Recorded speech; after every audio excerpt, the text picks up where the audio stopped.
या सगळ्यांनी जेवण करायला.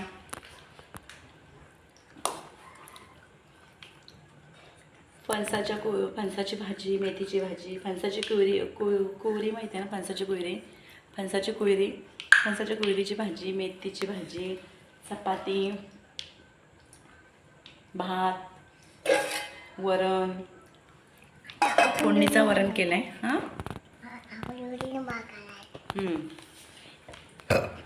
तर या सगळ्यांनी जेवण करायला. मगाशीच व्हिडिओमध्ये सांगितलं मी, भाज्या वगैरे साफ करत होती, कामं चालू होती. भेटतच नाही लाईव्ह पण घ्यायला, वेळच भेटत नाही, कारण की सध्या उन्हाळी कामं चालू आहेत. आणायचं, ठेवायचं, परत वाळवण, सुकवण चालूच आहे. काय नाही काहीतरी चालूच आहे. तेव्हा आपण एवढं सामान भरलं आहे म्हटल्यावरती त्याच्याकडे दुर्लक्ष करून जमणार नाही ना, बरोबर की नाही. त्याच्याकडे लक्ष दिलं पाहिजे. काय करायचं, नुसतं यूट्यूब करून फायदा आहे का? नाही ना.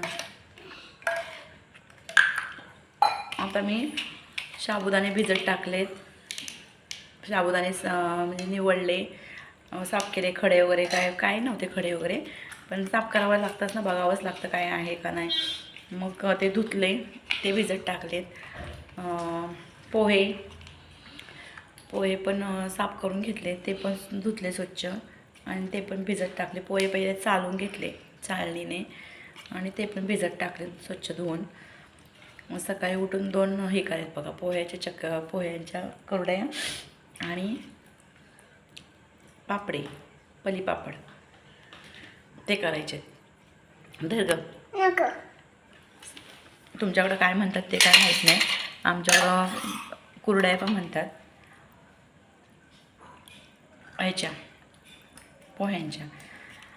साबुदाण्याच्या पापड्या म्हणतात, सालपापडी म्हणतात, काय अजून काय बरंच काय वेगवेगळ्या, प्रत्येकाच्या ह्याच्यातून वेगवेगळे नावं ठेवतात,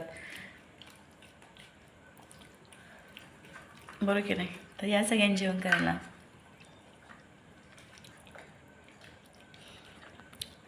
प्रणवी हसते, जेवण करायचं तिला कंटाळा आलाय प्रणवीला.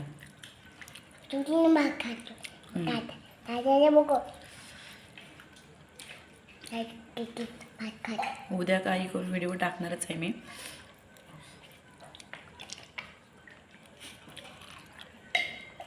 आज सकाळी पण लवकर उठले आणि लाईटच नाही. सकाळी 9 वाजता लाईट गेले, 5 वाजता लाईट आले. काय करायचं, लाईटच नाही. आणि एवढं गरमी, तुम्हाला तर माहिती आहे, पत्रा आहे वरती बघा, तर किती तापते, भयानक गरम होते, भयानक ऊन.